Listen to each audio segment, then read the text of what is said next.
그러면 아까 그 상황 이야기 있잖아요. 국민이 상황되는 문재인이 반면에 홍준표 이 사람이 박지원이 당선되면 아니지 이렇게 헷갈린다니까. 안철수가 당선되면 박지원이 상황되고 뭐 김종인이 태상황되고 그리고 뭐 문재인이 당선되면 이해찬이 상황되고 이렇게 이제 어떤 프레임을 씌우는 거잖아요. 근데 그거는 뭐 저는 국민의당을 지지하지는 않습니다만 안철수 나름의 고집이 있는 사람이라 박지원이 어떤 정권에 개입하게 만들지는 않을 거예요. 조언을 들을 수 있겠지만 그러니까 조언 듣는 걸 다 그렇게 개입하면은 얘를 이렇게까지 공격할 수가 있어. 노무현이 당선되면 김대중이 상황된다 이렇게 될 수 있는 거예요. 우리가 박근혜 예의를 봤잖아요. 박근혜가 대통령 되고 나서 박근혜한테 말대꾸 한 번 하면 바로 잘리던 거. 유승민도 잘리고 김무성도 잘리고 했던 거. 그런 개념은 좀 다르지. 그러니까 정치적 비중이 더 높은 사람이 뒤에 있다 이런 이야기인데요. 사실은 박근혜의 상황은 최순실이었고요. 생각도 못했던. 근데 생각해보면은 이 홍준표 이자가 뒤에 상황이 사실 더 있는 거예요. 박근혜는 아니더라도 이명박은 있는 거라고. 맞아요. 홍준표가 당선되면 이명박이 상황되는 거예요. 왜 그러냐면 그 친박당에서 면피하기 위해서 친박이 아닌 놈이 지금 후보로 올라온 거잖아요. 김진태는 급이 안 됐었고 당시에. 홍준표는 알고 보면 친이 중에 친이였단 말이에요. 심지어는 지가 최근에 유세에서 그런 얘기까지 했어요. 내가 이명박을 당선시켜줬다고까지. 네. 그랬어요. 네. 부산 유세인가 그랬어요. BBK 뭐 사실 그 문건 흔든 것도 꽤 뭐 영향력이 좀 있기는 있었죠. 워낙 상대가 약체여서 솔직히 그런 숟가락 들이댈 입장은 아니긴 했었는데. 그리고 4대강 예산 날치기 한 것도 홍준표가 원내대표 할 때 4대강 법안 2008년에 그런 걸로 보면은 그래놓고 TV 대선 토론 나와가지고 4대강이 뭐가 잘못됐냐. 심지어는 그 낙동강의 녹조도 보호 때문이 아니고 환경 오염물질을 계속 쏟아부어가지고 그렇다고 이야기하고 있잖아요. 거짓말하는 사람은 정치할 자격 없다고 하면서 자기는 노상 입에 거짓말을 달고 사는데요. 저는 뭐 조금 핀트가 벗어난 얘기일 수 있습니다만은 과연 홍준표는 이번 선거가 끝나고 나면 어디서 죽을 것인가 이 부분에 대해서 한번 그동안의 본인의 발언들을 상기를 시켜주고 싶어요. 대구 가서는 낙동강에 빠져 죽는다 그랬습니다. 선거 치면. 제주도 가서는 제주 앞바다에서 죽는다 그랬고요. 홍준표가 이제 그 보수파 못 이기면 한강물에 빠져 죽어야 된다는 얘기도 경기도 와서 했었습니다. 심지어 포항에 가서는 형산강에 가서 빠져 죽겠다. 자기는 목숨을 걸고 나서는 사람이다. 뭐 이런 식으로 얘기를 던졌단 말이에요. 아니 고향이야. 뭐 목숨이 몇 개예요, 도대체? 그러니까 그래서 이 양반이 이 방금 말씀하신 장소에 가서 다이빙 이벤트를 하지 않는 이상 이 사람은 다음 정치 자격을 완전히 박탈해야 된다. 다 거짓말한 거 아니야. 선거지면 죽는다. 장지진다 그래놓고 어디로 사라져버린 이모 씨도 있지만 이거는 좀 경우가 다른 거예요. 이 사람은. 홍준표는 대선 끝나고 나면 자기는 이제 당권 지고 싶은 욕심이겠지만요. 어쩌면 진짜로 팽당하지 않을까 싶어요. 그럴 수 있습니다. 특유의 덕선 때문에 아직까지 남아있는 주류인 친박이나 이런 데 팽을 당할 가능성도 있다고 보고 그리고 내 주위에서 봐왔던 인간형 중에 가장 비열한 인간형이에요. 비슷한 인간형들이 있어요. 자기가 한 말 전혀 책임지지 않는 유의 스타일. 진짜로 뇌물을 받았으면 할복하겠다 뭐 이런 얘기까지 했었잖아요. 근데 대법원까지 가. 자기가 아닌 걸 증명하기 위해서 최근에 김두관 경남지사가 진주 유세에서 그런 얘기를 합니다. 때문에 홍준표가 만들어진 거에 대한 사과. 저를 했다 그랬죠. 예. 저를 용서하지 마라 그랬어요. 용서하지 말라 그랬어요. 그렇지만 덧붙여서. 근데 진정성은 느껴지더라고요. 네. 진주의료원이 만들어진 이유가 생업에 바쁜 자식들이 부모들 중환자들 돌볼 시간이 없으니 국가가 돌봐주겠다 이 개념으로 만들어진 거라는 거야. 그것을 뭐 여러 가지 핑계를 삼아가지고 홍준표의 말이 가면 강성노조 때문인 거잖아요. 네. 그거를 폐업시켜버리는 것 자체 그 모든 것들을 보면서 얼마나 가슴이 아팠겠는데 사실 우리 김두관 욕 엄청 많이 했다. 그렇죠. 근데 진솔한 사과를 듣고 나니까 용서가 좀 되더라고. 그러면 덧붙여서 그런 얘기도 했잖아요. 제가 경상남도를 버리고 경기도로 도망갔을 때 얼마나 많은 욕을 하셨습니까? 얼마나 마음이 아프셨습니까? 그러면서 그런데 야반도주를 한 홍준표를 그냥 놔두시겠습니까? 그러면서 그 홍준표한테 용서하지 말라고 야단을 쳐라고. 그러네요. 밤 12시에 야반도주 한 거 맞네요. 네. 홍준표는. 그러니까 김두관의 그 발언을 들어보니까 며칠 전에 우리 방송에서도 나왔었죠. 근데 김두관 이 사람도 좀 짠하기도 하고 그 앞에 서서 그렇게 경남도민들 앞에서 자기가 그렇게 입장 표명을 하고 사과를 한다는 거는 진짜 못 맞춰서 하는 거예요. 홍준표는 자기가 이제 어떤 정치적인 로드맵상 현역 국회의원도 지자체장도 아니기 때문에 당권을 지려고 하겠지만 원의 당권을 지는 건 별로 의미가 없어가지고요. 내년 다음에 있을 보궐선거에 분명히 출마를 하려고 할 거예요. 그래서 지역구도 원래는 자기가 경남도지사를 하게 된 배경이 그거잖아요. 서울에서 민병두 의원한테 떨어지면서 정치생명 끝났다 했는데 이상하게 경남에 보궐선거제가 생기면서 그쪽으로 출마를 하면서 예. 제가 알고 있기에는 새누리당 주류나 보통 알고 있는 모든 분들이 대선 후보이기 때문에 그냥 쌩만 해가지고 경선도 올라가고 그래서 지금 후보로 뛰고 있긴 하지만 이런 자들은 정치적으로 더 이상 제기하지 못하게 저는 사법 처리가 돼야 된다고 생각해요. 앞으로 대한민국에서 가장 심한 욕이 에라이 홍준표 같은 새끼야라는 그런 욕이 곧 나오게 되지 않을까 싶은 예상을 해봅니다. 그거는 좀 아직 약해요. 뭐 박근혜스럽다, 맹박이스럽다 이런 아주 센 욕들도 있잖아요. 그렇기 때문에 좀 약하긴 하고 사실 제가 홍준표를 바라보는 입장은 탄핵과 파면 이후에 박근혜 탄핵과 파면 이후에 친박들이 대놓고 명함을 돌리기가 힘들어졌다고 봐요. 그래서 홍준표를 바지사장을 세워놓고 자기들의 정치 생명을 계속 나가고자 하는 욕심이었다고 보는데 지금도 호시탐탐 홍준표 등 뒤에 숨어서 저 친박 괴뢰들이 칼날은 여전히 갈고 있을 거고 자기들의 정치 생명을 이어나가고자 굉장히 부단히 애를 쓸 거다라는 생각을 하고요. 홍준표가 10% 지지율을 얻던 20%든 30% 지지율을 얻던 그거는 의미가 없다고 봐요. 이번 대선이 끝나고 나면 홍준표는 바로 팽당할 거고 친박들이 다시 전면으로 나서서 친박이 아닌 대통령 후보를 냈을 때 선거 책임론을 물으면서 친박들이 대거 전면에 나서지 않을까 그런 생각을 좀 해봅니다.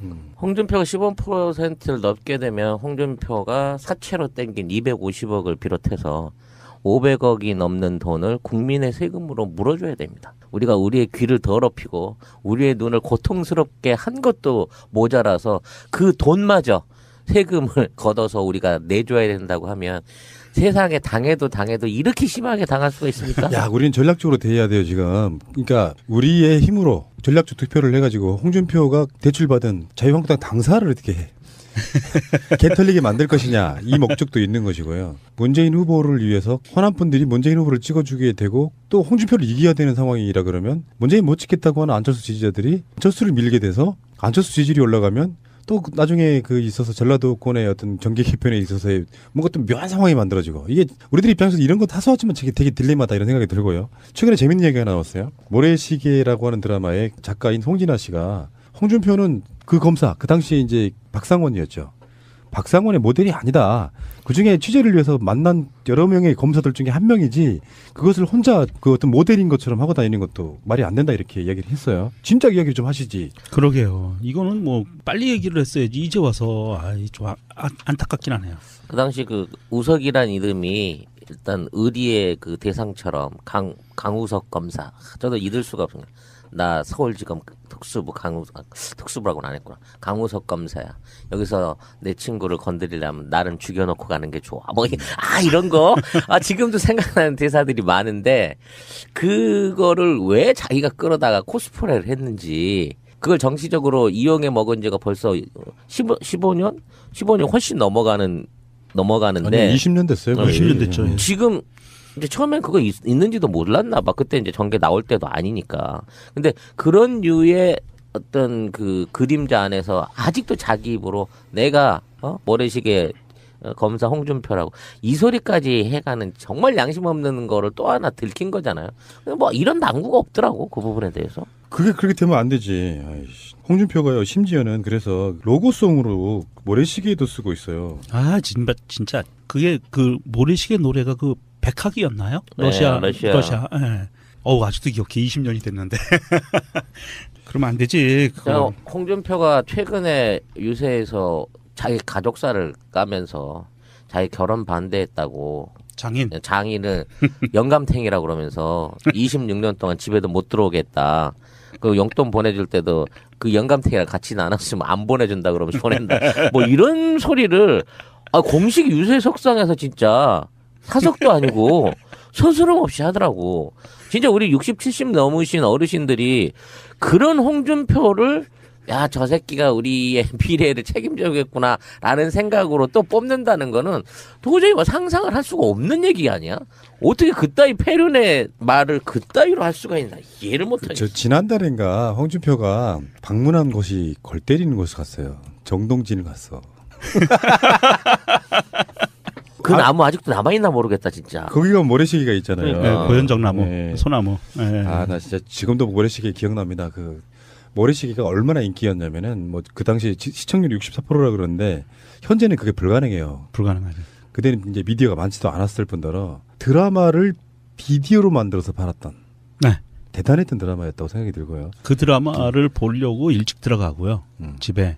그리고 미처 못 들어간 사람들은 TV가 있는 다방이라든지 이런 데 가서 보고 그랬었어요. 그 홍준표가 얼마나 이 모래시계를 쪽쪽 빨아먹었냐면요. 자기가 애들 학교 같은데 연설을 가가지고 자기가 이제 모래시계 담당 검사고 최민수를 만나서 터프가이에 대해서 직접 전수를 해줬다고 이렇게까지 개구라를 쳤대는 거예요. 초등학교 같은 데 가갖고 얘기를 풀면서. 초등학교 애들이 뭘 안다고. 그 박상원이 이명박의 굉장히 그 오랜 지지자잖아요. 네. 참 그것도 신기한 아이러니 같은 거예요. 네. 박상원 지금도 이렇게 되게 뭐 댄디한 이미지로 나오는데 나 그런 사람들 보고 있으면은 오히려 역겨워요. 사실 정치권에만 진출을 안 했지 유인천하고 똑같은 부류가 그렇지. 박상원이거든. 네. 자, 다음에 제가 예전에 한번 그러니까 제가 이제 요즘에 그 자칭 정치 컨설턴트 이야기 하고 있는데 그 이야기 했어요. 유승민을 홍준표가 저렇게 대하면 절대 안 물러난다고. 예초에 어떻게 대했어야 되냐면 유승민 정말 훌륭한 후보다. 우리 후보다. 그래서 유승민 지지자들한테 반감 없이 후보니까 다시 들어와서 우리가 한번 제대로 한번 겨뤄보는 형태로 단일화를 하자라든지 상대를 인정하면요. 상대의 반발이 줄어드는데 자기들끼리 따로 만나가지고 요거는 상대에 대한 완벽한 모욕이거든요. 그렇죠. 야합이고요. 욕보이는 거예요. 네. 모멸감을 줬다고. 그런 방식으로 몇 명 끌어오면 후보는 이런 생각이 들죠. 내가 졌으니까 여기서 무릎 꿇고 투항해서 단일화 해야지 이렇게 됩니까? 안 됩니다. 그리고 내가 봤을 때는 유승민은 원천적으로 국회에서 뭐 지들끼리 관계는 잘 모르겠지만 유승민 같은 스타일 입장에서 보면 예초에 예전부터 의정활동할 때 양아치로 봤을 거예요. 원래 양아치로 봤을 거라고. 하는 짓거리 보면 그런 놈이 나를 모욕줬다 생각하면요. 속에서 칼을 갈죠. 그러니까 홍준표 같은 자들은 사람 공감력 있게 누군가를 설득해가지고 자기 편으로 만드는 그런 게 없는 사람이에요. 얘는 홍준표는 반드시 차기 미래에 내가 자유한국당을 살렸다. 내가 당장 당권을 쥐어야 된다고 모르고 가고 싶겠지만 인덕이 없는 자들은 반드시 이번 권력이 굉장히 중요했던 국회의원들에 의해서 심지어는 나경원 같이 지금 홍준표 빨아대고 있는 의원에 의해서 분명히 배신당할 수밖에 없는 그런 캐릭터입니다. 이걸 잘 알고 있는 유승민은 지금 이제 와신상담하게서 칼을 갈고 있으면 된다고 생각이 들고 그렇게 사람을 대하는 방법을 모르나? 진심으로 대하면 넘어온다니까 누구나 다. 이 사람이 평생 대해온 게 특수부 검사로서 건달 깡패 이런 저급한 인간들을 저급하다고 해서 그분들의 급이 떨어진다는 게 아니라 그분들을 대하는 방식이 저급한 방식으로 사람을 대해오는 태도를 평생 정치인이 되고서 나서도 변화한 적이 없는 거예요. 대선이 끝나면은 불과 한두 달 안에 대법원 판결이 내려지고요. 홍준표는 바로 감옥으로 직행할 가능성이 되게 높아요. 재밌는 상황 벌어질 겁니다. 그래서 박근혜와 똑같이 결국 뇌물죄거든요. 알고 보면 정치자금법하고 네. 뇌물죄죠. 예. 근데 그게 이제 뇌물이냐 아니냐에 관한 문제는 이제 여러 가지가 있고 대가성이 있어야 되니까 어찌됐건 홍준표는 세정을 살 가능성이 높아요. 지금 저렇게 승승장구하지만 그 상태 되면은 정적들 같은 자유한국당의 정적들이 가만히 두겠어요? 팽당하는 거죠. 뭐 삶아 먹는 거죠. 그냥 이렇게 등 꽂아 칼 꽂고 팽 시켜버리고 그걸로 네. 정신 생기면 끝나는 거예요. 어차피 홍준표의 역할은 욕 빠진 무녀 그 이상 그 이하도 아니고요. 누가 나가도 이길 수 없는 이 선거에서 누군가가 욕을 먹더라도 최선의 선방을 해줄 만한 사람을 뽑자라는 차원에서 한 달도 안 된 홍준표가 입후보 되자마자 극적으로 모든 후보들을 제끼고 1위로 올라선 거 아닙니까? 뻔한 속셈인 거죠. 그리고 그따위 그 언사나 뭐 친박을 싹 쓸어보겠다라는 얘기를 듣고서도 그 밑에서 선거에 복무하고 있는 그들도 너 선거만 끝나봐. 너는 끝장이야라는 마인드로 내부에서 벌써 홍준표를 노리고 있어요.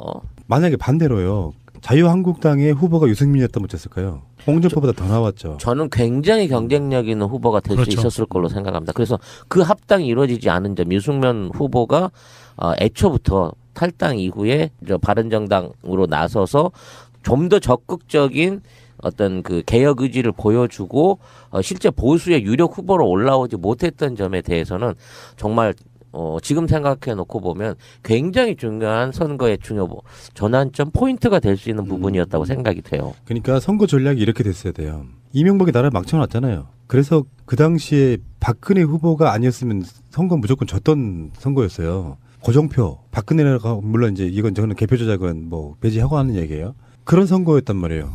압도적으로 그건 후보의 어떤 인물 이런 거랑 상관없이 마치 박근혜가 이명박 정권 내내 비주류로서 이명박의 사사건건 반기를 들어왔기 때문에 그들의 선거 전략이나 캐치플레이즈 것 중에 하나가 이것도 정권교체라고 말할 정도였습니다. 그러니까 당시 여당의 책임론은 전혀 없는 상태에서 선거가 치러졌단 말이에요. 그건 선거 전략이 될 수 있다고 봅니다. 앞으로 잘한다. 죄송하게 생각한다. 그리고 나는 그 기간 동안 망한 정권의 기간 동안 안 망하게 하려고 노력했다. 이런 프레임으로 가져가는 거죠.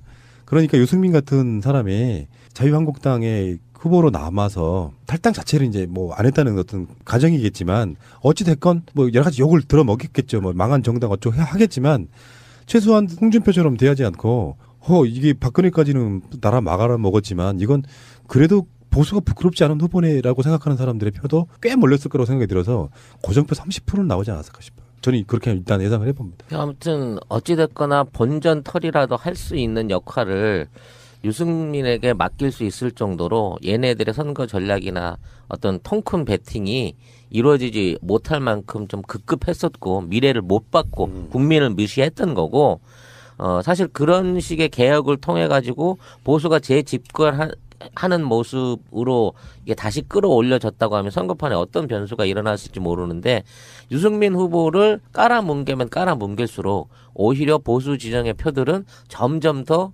유축되고 어떤 그 적극적인 선거 참여층보다는 중도층으로 많이 빠져나가버린 듯한 결과가 지금의 이제 어떤 투표율 내지는 지지율에서 다 드러나게 될 것이겠죠.